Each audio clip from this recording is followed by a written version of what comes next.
Welcome, everyone, to another episode of the Ultimate Fantasy Football Three-Way. I'm your host, Sean Big Poppa Williams, here with Chris Murr and Jamie Liehr, as always. Let's get into all the awesome NFL Week 2 action for the 2016 season. We're going to first start it off with Murr breaking down the Kansas City at Houston game. It is a 43.5 over-under, and the Texans are currently 2.5-point favorites at home. Murr, what do you got going on in this game, buddy? Thanks, Poppa. I'm going to break down the Kansas City Texans game. Obviously, Kansas City coming off a pretty high-scoring win last week.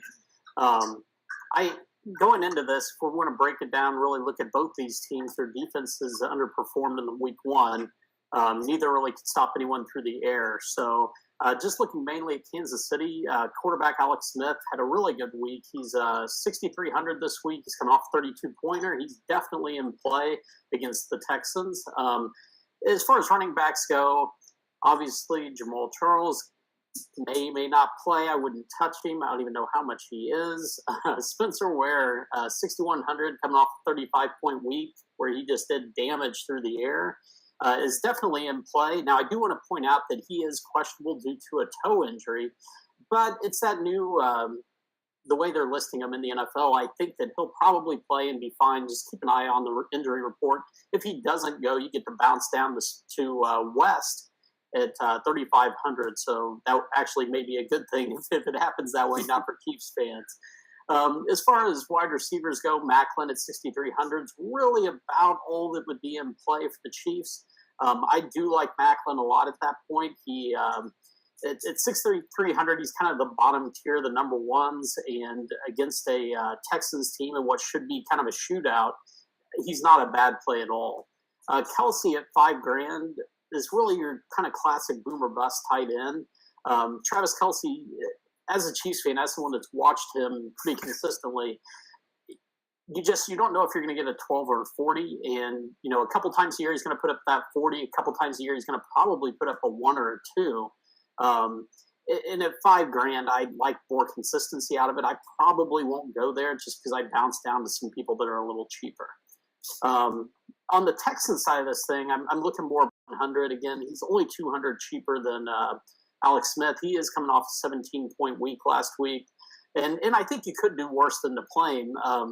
Phillip Rivers definitely had some good play against San Diego. Or against the Chiefs last week. Now, this is where we get into an interesting part, and that's Lamar Miller against the Chiefs D at 7,200. He's a little overpriced. At the same time, he is going to do damage. The Chiefs cannot stop the run.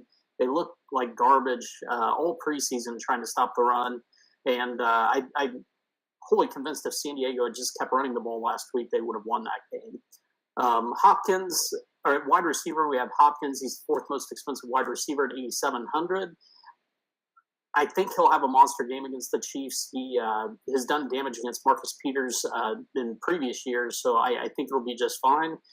Fuller's really come on at wide receiver at 4,200, really underpriced for what could be. I do expect him to be heavily owned. And as far as tight ends go for the Texans, really nobody's in play. You guys have anything to add or anything that you think see in that? Yeah, dude. My thing is I like the Chiefs Houston game, mostly if these defenses are suspect again. I'm worried though that these defenses might find their way at some point in the season. But at least last year we got to week 5 before these defenses figured things out. If that's the case, then you can keep playing both offenses on both sides of the ball here. Liehr, do you have anything to add to that? I think I'm right there with you with Will Fuller. I think he's going to be the guy out of the two just because Marcus Peters, and then it's question mark after that at cornerback. So, the Chiefs secondary is suspect. So I think Will Fuller could be primed for a big day, but I think Lamar, an absolute monster day against the Chiefs. So, but as far as the Chiefs side, I'm also going to be playing the running game, whoever is the running back there. I'm right there with you. I don't think it's going to be Charles. I think it's going to be Ware and West, and we'll go from there. All right. Do you guys have any concern with Ware as far as since most of his damage came through the air last week with them down? Is there any concern that maybe those numbers are inflated a little bit? No, dude. I think that they're going to have to continue to throw the ball. It's just the way the Chiefs' offense is designed. I think we saw in the NFL last week a lot of teams that their primary focus is getting the running backs touches, and it doesn't matter to them whether or not those are handoffs or screen passes or design passes in the flat. They just want the running backs to receive X amount of touches, and I think the Chiefs' offense is built that way. So I think that helps move us into another offense, another sort of game where we have another running back that is the same type of running back that's going to catch balls regardless. And we'll talk about the Cincinnati at Pittsburgh game. It's a 48.5 over-under. Pittsburgh is currently a 3-point favorite. If last week's any indication, these two teams should be in for a high-explosion slugfest. But I want to give the warning that this is a divisional matchup, and traditionally you either get the high-strung shootout or you get a dumpster fire matchup where it is a 17-14 affair, and no one's fantasy relevant. I think that because we're early in the season and because of the way both of these offenses look and the lack of defense for both defenses, we're going to see a high potent scoring affair. For Cincy, we have the Red Rifle at 6,400. He's coming off a 21-point performance on a road win with only one TD. I like him for even more against this Pittsburgh team. With A.J. Green at 8,900, putting up a monster, catching 12 of 13 targets for 180 and a touch for 39 fantasy points on DraftKings. Brandon LaFell is also an interesting option if you're interested in stacking the Red Rifle, as he also caught 4 balls for 90 and is only $4,000. Uzoma, the tight end that's filling in, is 2,600, and he's subbing in for Eifert and looks actually effective doing it, catching 2 of his 5 targets, for 59 yards. If you want to guess on the running back here, as the running game is also susceptible against the Pittsburgh defense, I just don't know which one you're going to take, but Hill is 4,300 and Bernard is 42. That is about $1,000 cheaper than what they've both been running from last season. You could possibly get them at a value there. I just don't want to take the guess. Do either one of you guys have anything to add real quick about Cincy before I get into the Pittsburgh side of this? No, you did a great job. Jamie? I'm good. All right. So on the Pittsburgh side, we have Pittsburgh that went ham and cost me lots of money on Monday Night Football sites, but that's okay. This is Cincy's defense, though, not Washington's secondary, so I would temper expectations a little bit. Ben Roethlisberger is now $7,500. That's actually down 300 points coming off of a 25.8-point performance. D'Angelo is 7,100. He received a big bump of $100 whole after dropping almost 40 points, a 38.1 on Monday Night Football. Let's just put it this way. Forte didn't have any issues racking up yards and catches against Cincy last week. I have zero doubts D'Angelo has any problems doing the same. Antonio Brown put up a monster as well. He is 9,900. That is almost unplayable, folks. Look at what it does to your lineups. I encourage you to look at him because you have, but realize what he does to your lineups. I'm not sure that he can even come close to paying off that 35.6 point performance. You've also got Eli Rogers at 4,100. Might be a sneaky value play in this offense. He did put up 17.9 last week as well. But I just I wouldn't want to take the risk there.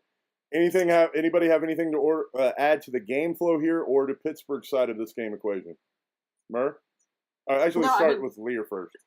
Okay.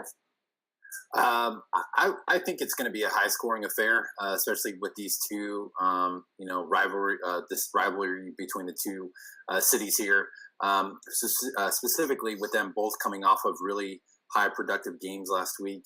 I look for Pittsburgh to definitely lay the hammer down, put the pedal to the metal, and just keep going the way they did last week against Washington.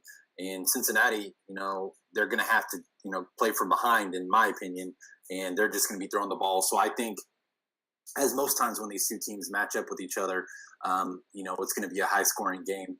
But the only thing that we would probably have to worry about is there is a possibility of some weather in the area in the forecast right now. So just make sure that you keep in tune with the forecast, because that could play a huge difference into whether you go with the running game or the passing game in this game. Murr, what do you have to add to that? Real similar. The only thing that I would be concerned about is, the Steelers look like world beaters last week against Washington, but it's Washington. So kind of keep that in mind. They may not be able to stop the run quite like they did last week, and they may be, it could be a little more of a slugfest than what people think, just because, again, divisional game. But other than that, I do agree with your guys' analysis. Cool. Liehr, it's time for you to break down a game. Give us the action of the Saints at Giants. It is a 53 over-under, and the Giants are currently 4.5-point favorites at home. All right, fellas. Saints are coming off a heartbreaking loss at home to Oakland, and probably one of the highest scoring affairs last week. Most fantasy people were definitely on that game, whether you had a little bit of mixture of both or what. But Drew Brees, 8,200 this week, coming off a monster game last week, 35.4 fantasy points. With that being said, the game was at home, but this week is on the road. And the Saints in the past have not performed very well on the road, and they just kind of become a different team when they do go on the road. So just fair warning on that. But Drew Brees is one of the higher quarterbacks this week as far as salary goes. If that's what you want to go with, then go with it. But personally, I'm probably not going to be rolling any Drew Brees this weekend just because he's too expensive, and I don't really know what they're going to be on the road. But based off of past history, he probably won't perform as well. Then you've got Mark Ingram at 6,200. He had 58 rushing yards on 12 attempts, 2 catches for 29 yards for a measly 10.7. So my dumpster fire did pay off last week, so I hope you listened to me on that one. Look for the Saints to lean a lot on the running game this week too. Specifically, I like the Travis Cadet play at 3,000. He had 10.5 fantasy points last week, mostly coming off of just scoring a touchdown. Like I said, as far as the Saints game this week, from the running back position, I feel that they're going to be playing from behind. So I think Travis Cadet is going to have more of the looks there, with Ingram not as many in the passing game. But, as we have seen in the past, Ingram, can catch balls. Then you got Brandon Cooks, 8,000 this week, had a monster day of 36.4, 6 catches for 143 yards, 2 TDs. And his partner on the other side of the ball, Willie Snead, 5,800. He also had a monster day last week of 35.2 with 9 catches for 172 yards and a touch. And he caught all 9 targets that came his way. So that's a big thing right there. And then you've got measly Colby Fleener at 3,900. Had a miserable day last week with a 1.6. He only had 1 catch out of 4 targets. He does go up against the Giants' 28th ranked defense against the tight end, but we've only had 1 game under our belts there, so I don't know if you can put much stack in that. But what are your guys' thoughts on the Saints? Murr? Yeah, the Saints are a great team fantasy-wise just because they have no defense whatsoever. And so if they can play anyone that can score on them, basically they're going to be playing catch-up and throwing. So I do agree with your analysis, except I would stay away from Colby Fleener, 3,900. The guy can't catch is the problem. He's everything you want him to be. He looks unbelievable, but he can't catch. So like my tight ends to be able to catch, that's kind of necessary to get points, and that's where I'm at. Yeah, dude. The thing I want to point out here is that we're in an interesting quagmire between people chasing the Saints' points from last week versus their history of being terrible on the road. And I have no idea what ownership's going to come down on this game or how I want to expose myself to this game because of it. I'm glad you talked about it, and I'm glad we were able to discuss it. But, man, this is one of those fantasy quagmires that you're going to have to take a stand on. And either you're going to be really happy when Drew Brees shows up, or you're going to be devastated when he does it if you play him. And I'm just worried that I can't clarify which one of those scenarios is going to be. Well, if he doesn't, I think the Travis Cadet play actually gains value, and that that's really all Travis Cadet's value is like Liehr said, he got bailed out with the touchdown last week, but really it was the 7 targets that are interesting there. All right, let's go ahead and look at the Giants side of this equation, Liehr. Tell us who of the New York guys you like. Well, for your double quagmire, giggity. The Giants are coming off of a close win on the road at Dallas. This is their home opener, so look for them to throw the ball a lot and their defense to step it up a little bit against Brees. to keep him in check at home. But Eli Manning, 7,600. He had a low yardage game against Dallas, but he did have 3 passing touchdowns. He had a nice matchup at home against the poor Saints secondary this coming week. It seems to be pretty good value for that 7,600. So there is rain in the forecast there, so be aware of that. Talking about weather before you commit to any of these guys on both sides of the ball. But then you've got Rashard Jennings at 5,600. He had 75 rushing yards on 18 attempts for an 8.8. I look for about the same production from him this week. And then you've also got his partner in crime in Shane Vereen at 3,800, the pass catching back. He had 38 rushing yards on 6 attempts and 3 catches for 23 yards for 9.1. So he even outscored Jennings last week on less attempts. But Vereen is, in my opinion, is a nice source of value this week. And I look for the Giants to pour it on in the passing attack, which, like I said, Vereen is the number 1 available running back for that. So, at $3,600 or $3,800, that's some nice value there. And then, of course, you've got ODB at 9,500, one of the most expensive wide receivers. He had a disappointing 11.1 points last week. But as we explained in our show, most times he doesn't show up against Dallas on week 1. Here it is, week 2. He's at home. He's up against a shady defense, and he's back basically in rhythm and how the season's going to go. So I really look for ODB to really have a huge game this weekend. But he also will probably come with a large ownership percentage as well, too. But then you've got Sterling Sharp at 5,200. He had a nice day, 13.3, 3 catches for 43 yards and a touch. And then also Victor Cruz at 4,300, which is also a nice value at a decent day at 13.4, 4 catches, 4 targets for 34 yards and a touch. So, like I said, I like Cruz as well, especially for value. For his cost ratio, he'll definitely pay off some nice dividends there for you as well. Then you got Will Tye. I'm not really going to go into that too much because he really didn't show up at all last week. So play at your will. But what do you guys think about the Giants? No, dude, I love Odell Beckham this week. And I told you last week, guys, that he doesn't ever exceed 10 points. Sorry I was wrong. He got to 11. But, you were still right not to play him. Murr, do you have anything to add to that? No, I'm a little more bullish on Rashard Jennings than I think Liehr is, but outside of that, and I'm a little, of course, I love Victor Cruz, the Cruzicati. So other than that, I think you guys are right up the same alley here. All right. Yeah, and I'm glad to see that Sterling Sharp is back. I think you meant Shepard there, bro. Sterling Sharp still got a neck issue. That was tragic. I'm sorry. I love that guy. That guy was an awesome wideout. It was special till he busted up his neck. Oh, well. Murr, go ahead and give us the breakdown on Tampa Zona. It is a 50-point over-under. We've got Zona currently favored by 7. Really, where I would look at this is the Tampa side with Jameis Winston. Put up a 26 last week. He's 6,200 this week. I do not expect him to repeat his performance from last week, but people will chase. Doug Martin at 5,900. Really on the cheaper end of starting running backs there, and I don't hate Doug Martin. He's just one of the hardest players in all of fantasy to predict. As far as wide receivers go, Mike Evans 7,200. I expect him to be down. He may get quite a few targets.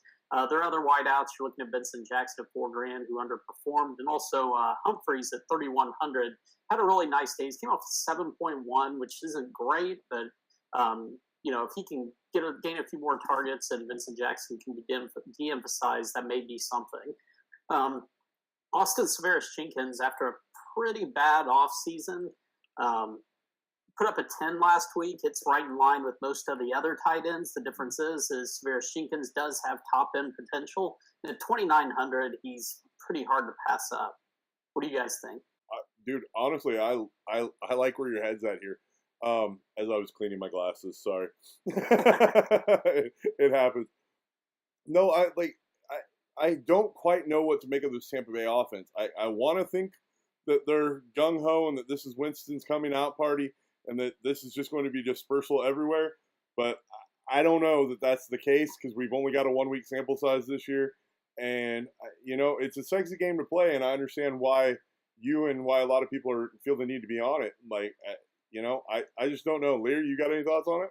as far as Tampa Bay goes, I love the Doug Martin play this week. $5,900 is some really good value for him. He's gone down in price from last week, only scoring a 14.6, which in essence, guys, that's okay for a running back, 14.6.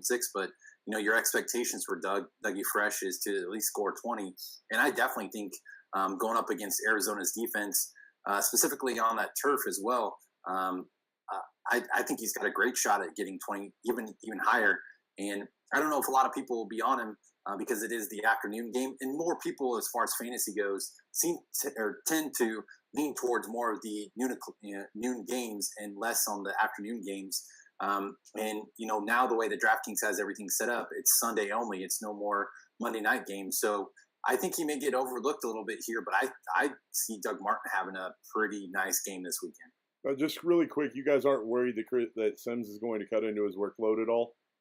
So he had 18 rushing attempts last week, and also had a couple catches. I think it was 5 catches, and Sims only had 4 rushing attempts. So I don't see Sims, as far as that goes, getting involved in that. Now Sims did have a rush or a reception touchdown, and he's only $4,400, but I mean, personally, I think it's going to be the Doug Martin show.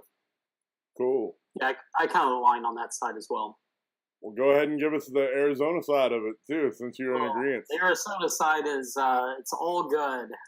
With that Carson Palmer quarterback, 6,900. Put up an 18 last week against New England. Now, I do expect for him to put up a much higher score this week. Mm-hmm. Love an offense. Always love Larry Fitzgerald. Looking at 6,400 for him, Michael Floyd at 5,900, John Brown 53, and Jerron Brown at 3,300. I pretty much only looked the top 2 on that. I don't mind Michael Floyd in this matchup, but I of course have mad love for Larry Fitzgerald. David Johnson, I think, is gonna have a monster game. I know that he's the most expensive running back this week, but it's deserved. He's going to have a good game. It's whether or not he can hit his points or not to make the value worth it. As far as tight ends go, Arizona's got Jermaine Gresham at 2,500, pretty similar to everybody else, kind of a min-val guy. You're hoping for 10 to 12 out of him, but you're not going to get more than that. What do you guys think? The Zona team looks really good. I actually like the Gresham play a little bit more than most people. I think just because of skill level, he's down there among a lot of guys that you can take advantage of this week. His salary, play Arizona, you're going to be happy. Play this game, I think you're going to be happy. That's all I got to say. Liehr? I agree. Yeah, I mean, there's not really much I can add to that, but I'm with you right there with the David Johnson play. I think a lot of people think this game is going to be a shootout just because of the way Tampa Bay came out last week and played, and Arizona obviously playing the Patriots. Didn't quite have the passing game, but I mean, Larry Fitzgerald had a monster with 2 touchdowns. So I think it's going to be geared more towards the running game this week. So I like both running backs in this game to go back and forth between Doug Martin and David Johnson. And I could see it being, 21 to 24 and, both running backs having at least a couple touchdowns. But I'm not so heavy on the wide receivers and the quarterbacks in this game, but definitely the running game in this particular matchup. We can move right along to Indy at Denver. It is a 45.5 over-under. Denver is currently favored by 6 points. Now, the reason why I wanted to talk about this game specifically is because of how many points both Denver and Indy scored fantasy-wise last week, and why a lot of people are going to be on Indianapolis. I don't think you should be there, but let's go ahead and cover Indy for a little bit. Luck was a monster versus Detroit, scoring 38.5 fantasy points. But this is Denver's D, homies, and these guys are at mile high, which means fatigue will be a factor. At 7,700, he is the 4th most expensive quarterback. I don't see a world in which he comes close to paying off that salary against this Denver secondary. Frank Gore has proved that he's lost a step. I wouldn't play him at 4K, much let alone at the 5K he's currently priced at. I think he's an easy fade. If you're still on this game, Luck spread the ball all around to the offense. Dwayne Allen at 3,600 scored 17.3, and fellow Chad in Jack Doyle put up an 18.5. T.Y. Hilton saw 12 targets, catching only 6 balls, and didn't pay off. He's 7K this week. Moncrief is 6,400 and Dorsett's 44. They saw 7 and 6 targets respectively. In other words, this offense is guess where the ball goes. If you're going to play luck, and I haven't convinced you to stay away from it because of the Denver defense and being at Mile High, then definitely run naked luck or run luck with a tight end only, maybe even double dunking tight end to save salary and going elsewhere. That's my recommendation on that side of the ball. Do you guys have anything on the Indy side? No, I 100% agree. There? Yeah, there's not really much I can add to that. It's definitely going to be the guessing game with Indianapolis. And I think last week is definitely going to be proven as a farce as far as the way that Indianapolis is looked at over this holistically as a season. They just got a sweet matchup in week 1. Well, and that's like, I didn't even think the matchup was sweet as we talked about on the show. I thought the Lions would be able to get after them with that terrible offensive line. And for some reason, the Lions were not bringing a blitz. And a lot of times we're only bringing 3 people and not getting any pressure on Luck. I think that will dramatically change at Mile High against the Denver Broncos. So that's why I'm off there. And I think that's why the best play here in this game might be the Broncos defense at 3,600. And you then will get to double punish all the people that are foolishly chasing points from Andrew Luck. I think that's the play you want to make. And I think what you want to do is you want to pair it with C.J. Anderson. Now, I know they bumped the crap out of C.J. Anderson's price tag, and he's now 6,800. But he just destroyed a legit defense in Carolina at home for the tune of 29.9 points. And now he gets a run defense that was shredded by both Theoretic and Amir Abdullah. Yeah, I want to be clear on this. The Colts gave up 50-plus points to those 2 running backs last week, and C.J. Anderson takes the full workload by himself. That is just absolutely absurd, even at a 6,800 price tag. I'm going to be heavy on C.J. Anderson this week. You guys know I'm not big for paying up on running backs, but I think it's a situation where you're going to have to this week. Now, Simeon is the other option here and could make an interesting punt at 5,200. You could pair him with the likes of Virgil Green, as he is an interesting tight end play at 2,800. And Ebron had a fairly nice day against this Colts team last week. Demaryius Thomas at 6,400 and Emmanuel Sanders are 6K, but they're super cheap. But in my opinion, that's warranted until we figure out where Simeon's going to disperse the ball other than to Virgil Green and to C.J. Anderson. Yeah, I'm right there with you, man. When you hear the words Trevor Simeon, you think, okay, they're just going to run the ball, run. And that's what I thought week 1, and that's exactly what they did. And I think they're going to continue that trend until Trevor Simeon gets some more game action and some more experience under his belt. Give it to your workhorse and give it to C.J. Anderson. And that's the only direction I'm going to be looking at this weekend as far as Denver is concerned. No, I 100% agree. Same thing here. C.J. Anderson's the way to go. Fair enough. Murr, succinct as ever. Liehr, go ahead and give us the next breakdown then. You have Atlanta at Oakland. It is a 49.5 over-under. The Raiders are currently 5-point favorites at home. Liehr, tell us about those Falcons. All right, guys. I think this is going to be one of those games that people are going to look over as far as fantasy-wise because I think this could be one of the highest or the highest scoring game of the week. Last week when we thought it was going to be Oakland and the Saints, when I talked about the Detroit and Indianapolis game, that ended up being that high-scoring game, which I thought it would be. And I think this is the same exact situation here. The Falcons are coming off a heartbreaking loss at home against Tampa. You got Matt Ryan at $6,800. Ryan had a nice day at 27.4 points. He had 334 yards and 2 touchdowns. And he even cost more money last week than he does this week. And he's down $300 in as far as his salary goes. So kind of odd why DraftKings would downgrade his salary, even though he scored 27.4 points. But, hey, that's better for players. I think Ryan, too, is going to be hungry going into Oakland this week. Got a big incentive to play really, really good. Going over to Oakland, they are kind of okay when they go on the road versus playing at home. They are a dome team, so you got to be cognizant of that fact. But I still think going up against Oakland, who their secondary just got thrashed by Drew Brees, Now, yeah, Matt Ryan is not Drew Brees, but Matt Ryan is darn good. You've also got Devontae Freeman at 6,100. He had a very disappointing day last week with 8 points. He only had 20 rushing yards on 11 attempts and 4 catches for 20 yards. And he is questionable this week. I know we kind of talked about it a little bit, but, I think it's just him getting a day off, and that's why he has to be listed as questionable. But then we've also got Tevin Coleman at 4,500. He had a really nice day for value. He had a 16.7, 22 rushing yards, only on 8 attempts.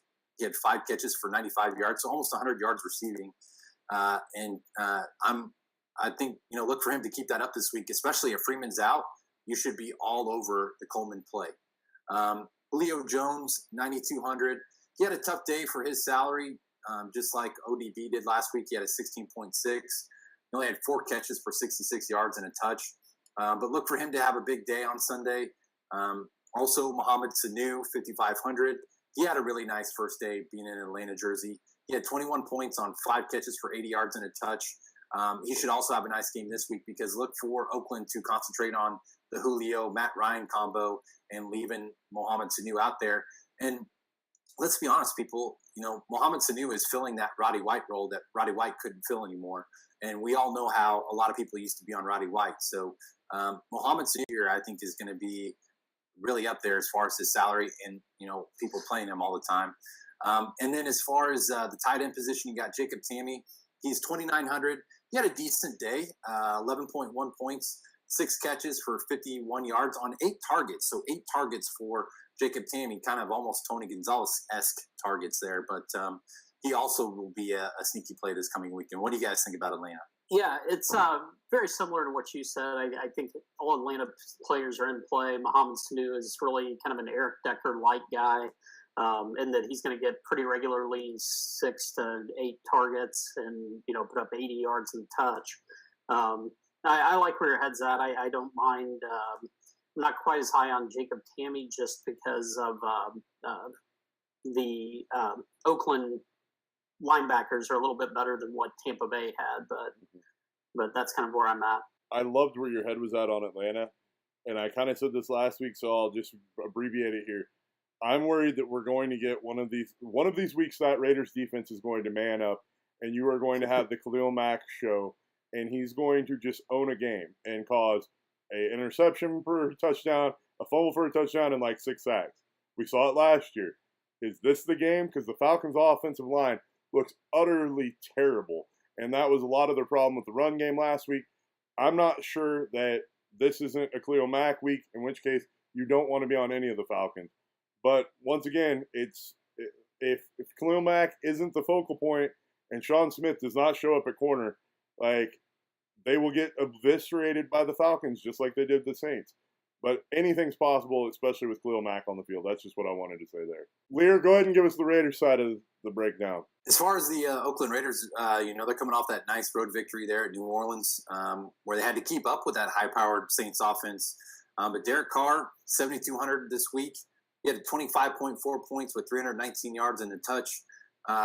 Like I said, he's going to have a nice matchup too, going up against Atlanta, who got smoked by, not smoked, but they lost 31-24. But that's 31 points against that Atlanta defense. So I'd look for him to also have a decent game this week as well. And like I said, I think this is going to be a high-scoring game, most than what people think about. But I think he'll be a tad under-owned too, because like I said, I think people will be focusing on the other games that are on the slates, and this is also an afternoon game, so I think a lot of people will be looking at those noon games. But you got Latavius Murray at 5,700. He didn't have the game last week that I kind of expected, but he still didn't kill you with a 14.2. He had 59 rushing yards on 14 attempts and 1 rushing touchdown. He should also have another decent day this week. I'd look for him to score maybe between 15 to 20. But Amari Cooper, 7,600, had a really good day.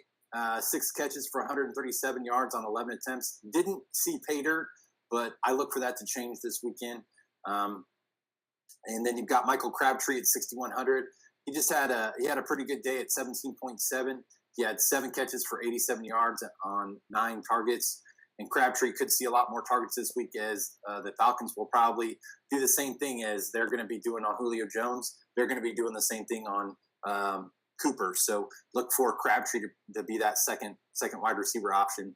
And Clyde Walford, 2,900. He only had 5.5 points with 30 catches and 25 yards on 5 targets. So obviously, Carr likes to go to the wide receivers and not many tight end action on the game. But look for these guys, the wide receivers, to have a pretty good game this weekend. I think they'll have a show up really, really good. So your guys' thoughts on the Raiders? I agree with you mostly. I'm not as high on Latavius Murray just because I always see Latavius Murray as a 10 to 15 point back, and that's pretty much all the hell he is. And he's getting vultured already by a rookie with some talent. So I can't go there at 5,700. I'm going to go with the guy with a little higher ceiling.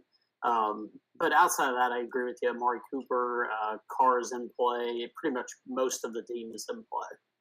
No, and I have no problem if you want to take the risk on going back to the Walford play. I know you said you weren't big on it, but the Falcons are another team that is traditionally a dumpster fire against the tight end position.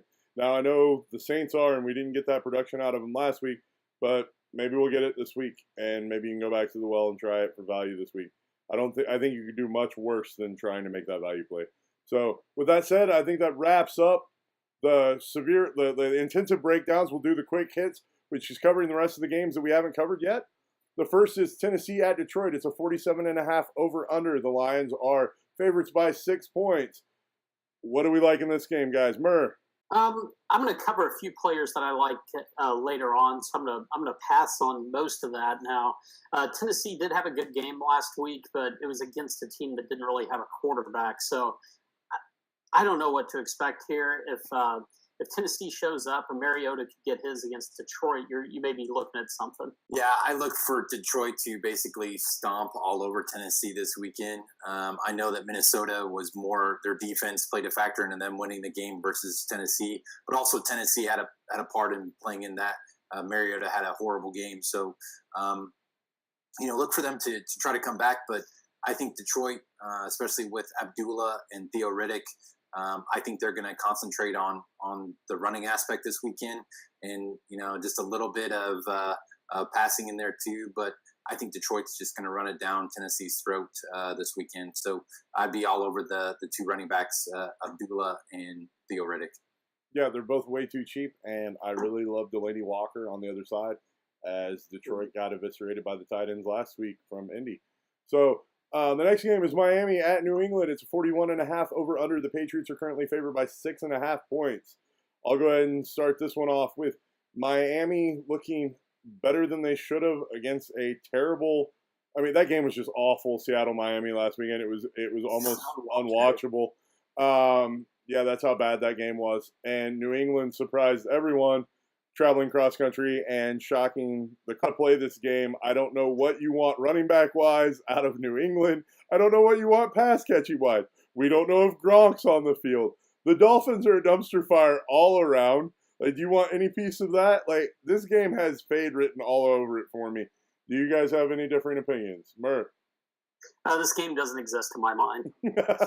Weird. Yeah, I'm basically right there with you. I just have no interest in playing anybody from this game because it's all just a guessing game. And maybe the only one bright spot that I may play would be a little bit of Jarvis Landry, just because he did even last week in Seattle. He had 12 points, almost 13, but he had 7 receptions for 59 yards. But he did have 10 targets, so I look for him to maybe get some pay dirt action this weekend and increase those targets as well. So at 6,400, it's pretty good value there. Fair enough. I know Blunt and White are cheap, and if you're looking for to get cute at running back, you can try it. The Dolphins should be susceptible to the run game, but they weren't last week against the Seahawks. But that could be because the Seahawks line is just that garbage. All right, moving quickly along to the next game, which is Baltimore at Cleveland. It is a 43 over/under. The Ravens are currently favored by 6.5. Liehr, do you want to take a little bit of the action from here or no? Not really, man. I mean, Cleveland is coming off of the Robert Griffin injury. I basically the only thing I like, there is one person I do like. I will talk about him later because he's one of my picks. But other than that, maybe some Mike Wallace action because he seems to had a pretty good game last week, and he's only $4,700. So, Murr, you got any love in this game? Not really. If you want to get real cute about it and play some Terrell Pryor, go ahead. And I agree with Liehr. There's a couple, wideouts on Baltimore that are definitely playable, but outside of that, there's not a lot going on in this game. Yeah, I think we'll talk about this game a little bit in our value plays here coming up. So we'll save the diehard analysis for there. Next game, Dallas at Washington. It's 45.5. Over-under with Washington currently favored by 3 points. I'll go ahead and take this one.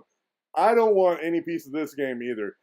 I don't know what that Dallas offense is. I thought it was awesome in preseason, and then they looked awful against the Giants. I mean, Elliott didn't look like what he was advertised. Dak sure didn't look like what he was advertised. Des Bryant's already throwing hissy fits about not getting the ball enough. We could be back in dysfunctional Dallas land. I don't know what to make of it. And the Washington team just couldn't get a run game established. And without that, the Steelers were able to just unleash the blitz at will, and they couldn't do anything about it. I think that's the recipe to beat this team. And until I see either one of these teams clearing that situation up, I will be avoiding them for the most part. You guys have anything to add here? It's hard to lay off of Ezekiel Elliott's just overpriced because I've never seen him do it. I don't know why he's 7,300. The only player that I kind of can get behind a little bit is Deshaun Jackson, just because again I don't foresee Washington having a lot of luck running the ball. So Deshaun Jackson, and as always Jordan Reed is in play. It's Kirk Cousins being key. If anything's getting to him, Jordan Reed's catching the ball. Definitely Jordan Reed is the blanket for Kirk Cousins. But I actually, you know what, fellas? I think Kirk Cousins is going to have a pretty good week this week, and I don't think a lot of people are going to be on him. I look for him to – he threw for 329 yards last week, but he had 0 touchdowns and 2 interceptions. And we all know Kirk Cousins can be, absolutely amazing, or it could just be the worst quarterback in the league the next week. It's one of those where it's catch-22, but, if you're playing a GPP and you want that guy that could be low-owned but could really go for some really high points, Kirk Cousins is somebody you might want to target. The only problem with Kirk Cousins is he's $7,000, but overall the quarterbacks altogether have gone up in price. But as far as the running backs, Ezekiel Elliott, I'm smelling something maybe that I'll talk about later. But as far as the wide receiver game, I do like Pierre Garcon as well this week at 4,200. He had 6 catches with 6 targets. So, 11 points for him at 4,200 and could go up from there, especially playing at home. He's also a dart for you if you're going to maybe do the Kirk Cousins, Pierre Garcon, combo. All right. The next game is San Francisco at Carolina. It is a 45.5 over-under. The Panthers are just shy of 2 touchdown favorites at a 13.5 point favorite right now. I'm guessing that line will be 2 TDs by the time we get to kickoff. Murr, do you have anything other than Carolina's defense and maybe Olsen here? No, not at all. If you want to get really cute, Carlos Hyde is underpriced for what he did last week. And C.J. Anderson just tore this team up. I don't know how he did, but he definitely did. So, 5,100 for Carlos Hyde is not horrible coming off the 23 in a game where they look like dog crap. I just don't know I can trust it. Dude, I will straight put money on it right now. There's no way that defense lets Carlos Hyde run on them like C.J. Anderson did. Right. Liehr, what are your thoughts on this game, buddy? Murray, you don't want any Chandron? No, I'm good. I'm avoiding the Chandron today. Okay. I am all, and I know you're listening out there, all about Carolina this week. I think they are butthurt from the loss that they took last week. I think they will come out, especially Cam Newton with Kelvin Benjamin and Greg Olsen, and just come out and tear it up when it comes to the passing game this week. So not really about the Jonathan Stewart play, but I am totally about Cam Newton, Kelvin Benjamin, and Greg Olsen this week. Right on. From the mouth of the Rain Man himself. That's right. All right. I'm just telling you, it's on video right now. Dude. All right, the next one is Seattle at LA. The Rams return to LA to get shut out by the Seahawks in this week's Dumpster Fire Bowl is my predictions. Vegas has this as a over-under of 38.5. 38, dude. Like, that is ridiculously low. The Seahawks are 3.5 road favorites going down to LA. Does anybody have LA doing anything at home in their debut at the Coliseum? No, but at the same time, I was really surprised at how awful Seattle looked last week against Miami. So maybe that team is not what we thought it was. That's really the only hope for LA.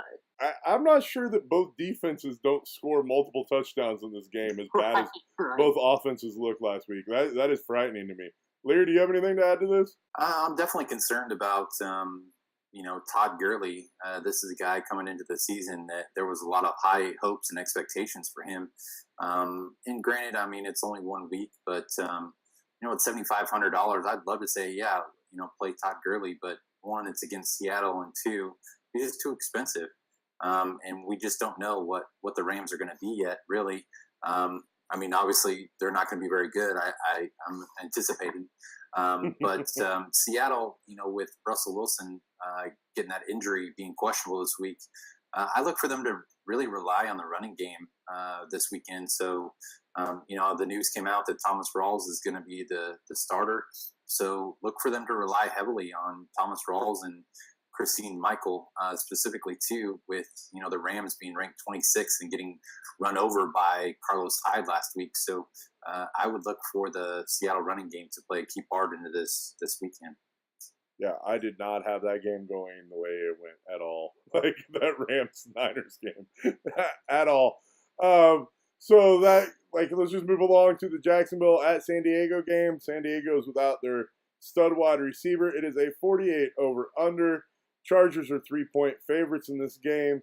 Jacksonville's all in play. I have the Chargers already being wounded and distraught. I don't have them recovering from losing their stud wide receiver yet again. The Melvin Gordon thing was a smokescreen, in my opinion, as the Chiefs' defense just looked like it couldn't stop anything at all. Like a small child could have ran for 100 yards in that first half against the Chiefs. I don't see anything other than playing the crap out of Jacksonville here. If you wanted to play Phillip Rivers, you could, but he's too expensive in my opinion. And there's some value targets for San Diego there. I just don't know that we have clarity of who it's going to be. No, I agree with you on that. I'm all over the Jacksonville side. I'd stay away from Phillip Rivers and the other side of it. I mean, I think that's pretty evident. I love the Jacksonville side of this. I mean, you're talking about Blake Bortles going against the 30th ranked defense, $6,700. So one of the cheaper quarterback options out there. Only problem that I foresee for this game is these East Coast guys going and traveling all the way over to the West Coast and playing in the afternoon. So, I mean, it will still feel like a noon game to them, but there's always some, situation where the team that travels across the country always seems to be a little lackadaisical. But, I mean, Jacksonville is a high-flying offense. You've got Julius Thomas had a great game last week. And then you've got those Allen Robinson owners that are feeling bad about themselves because they paid way too much for his production last week. And then got TJ Yeldon. He's a viable option at 4,700 against, San Diego's rush defense. So definitely San Diego, I think, is going to be playing catch up in this game. They are without Keenan Allen, unfortunately. But I think they're going to rely a lot on the Danny Woodhead play on that perspective. So just a little bit of info for you there. But I definitely like Jacksonville this weekend. That gives us one last game to get to. Sunday night football game, Green Bay at Minnesota. It is a 44 over-under. The Vikings are set to open up their new stadium. Will they do it with a win? I doubt it. They do it with a question mark at quarterback. Still, as we have no clarity of who's going to take the helm this week, whether or not it's going to be Sean Hill or the recently acquired Sam Bradford. And we also have no idea how well their defense will fare against Aaron Rodgers and that awesome Packers offense. Do you guys have any thoughts of this game other than playing Packers? Murr? No. I thought we were just going to leave it blank. And I mean, I'm sorry, I didn't realize that was an actual question. I thought you were going to yeah, no. I mean, Sam Bradford's playing, so. Well, we don't know yet. Like, they've literally said.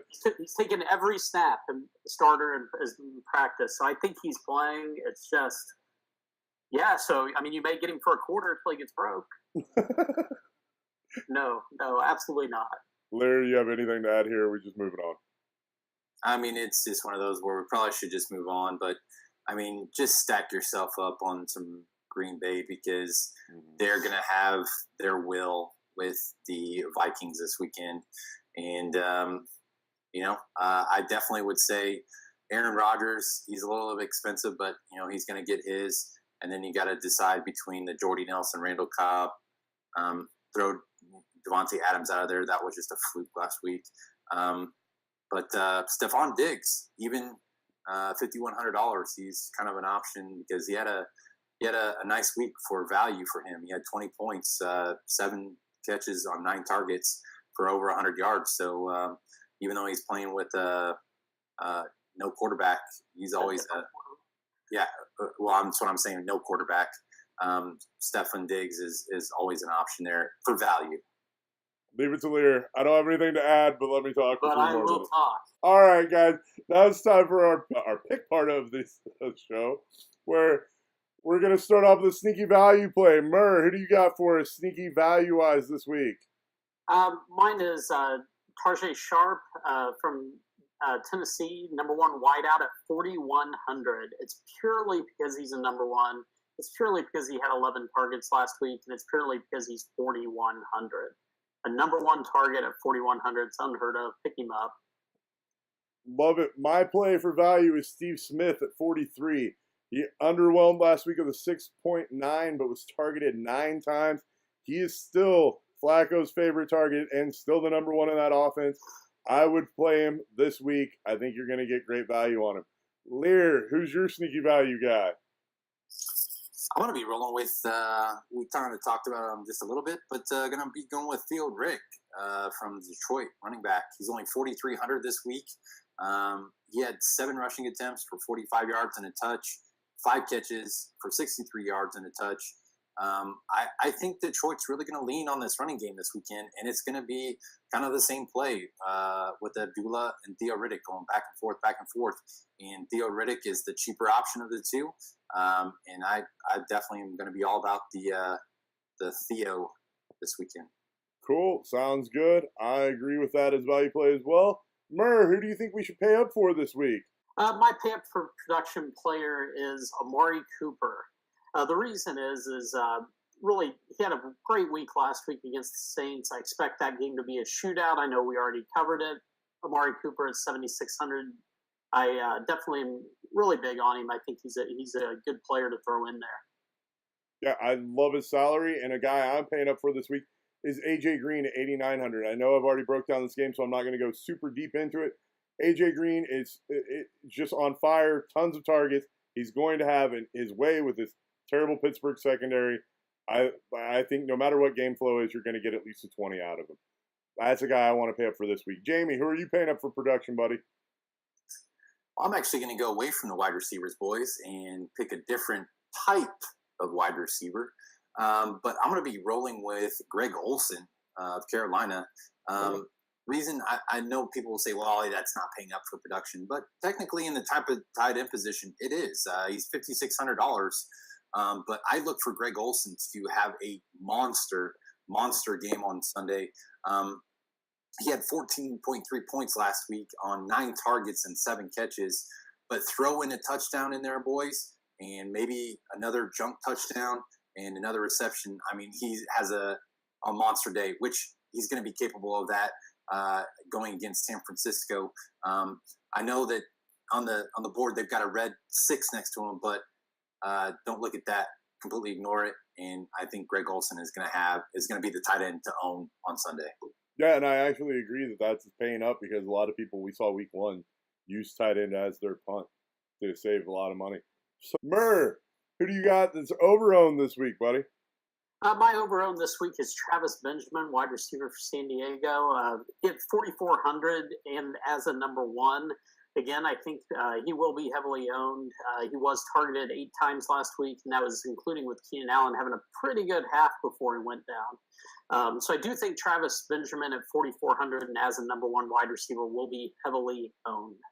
My over-owned this week is Mohamed Sanu at 5,500. He's going up against the 32nd ranked Oakland defense. Now remember that defense is just because they got thrashed last week by New Orleans. I don't think that they'll be that thrashable this week. I also think that they're going to right the ship after last week's performance.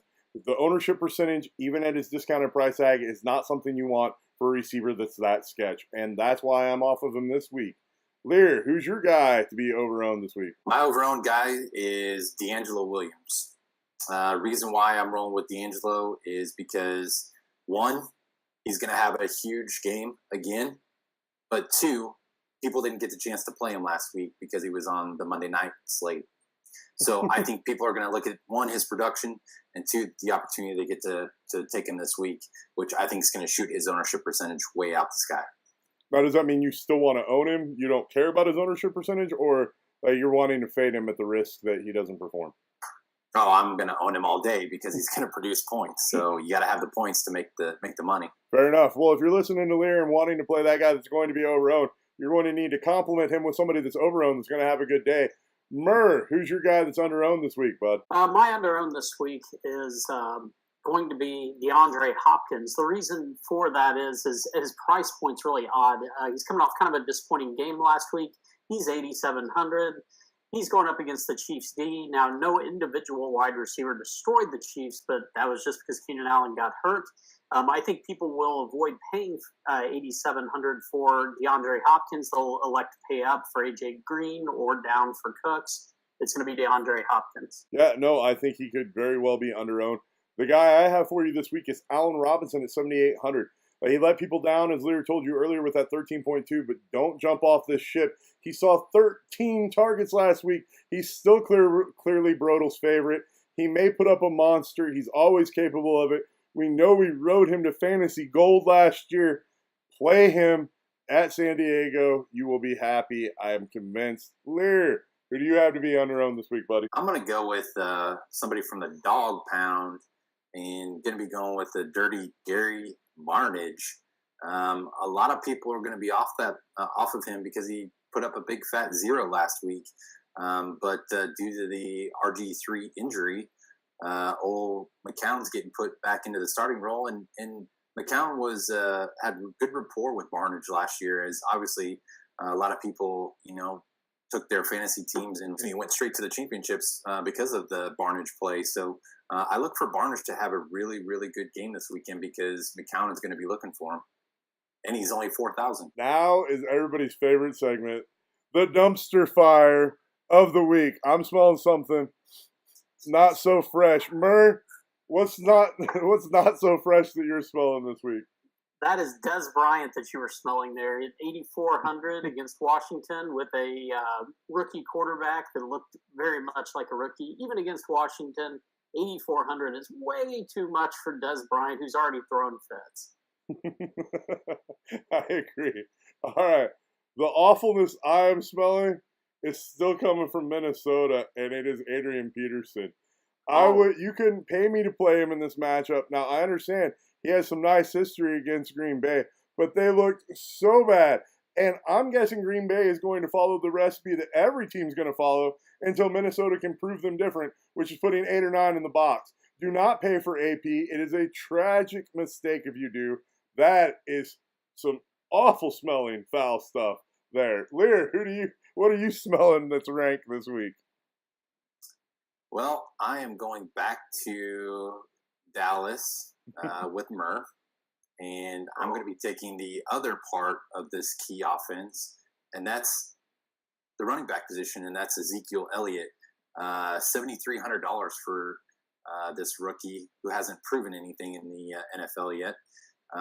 He only scored 12 points last week on 20 attempts and only had 51 yards. and he did have a touchdown, but I'm sorry, at $7,300, 12 points is not paying off your salary there. Now, granted, he is going up against the 27th ranked defense in Washington, but I'm sorry, I'm not going to be playing Ezekiel Elliott until he can actually prove to me that he can do something in the NFL. But as far as fantasy goes, pay for his salary amount, which he's definitely not going to do that this week. Yeah, the thing is all those guys from where they price need to score anywhere north of 30-plus points, and I don't see any of them doing that. And that's why they're all our dumpster fires of the week, kids. So with that said, we wrap up Week 2's action for the Ultimate Fantasy Football 3-Way. It was nice not having Murr sick and having Murr join us, so it wasn't just a tag team this week. Remember, guys, like, share, favorite, subscribe, and feel free to comment. We will answer any questions you have on the YouTube page or on Twitter. Thanks again for tuning in, guys. Have a great week, and let's win some money. Have a good weekend, everybody.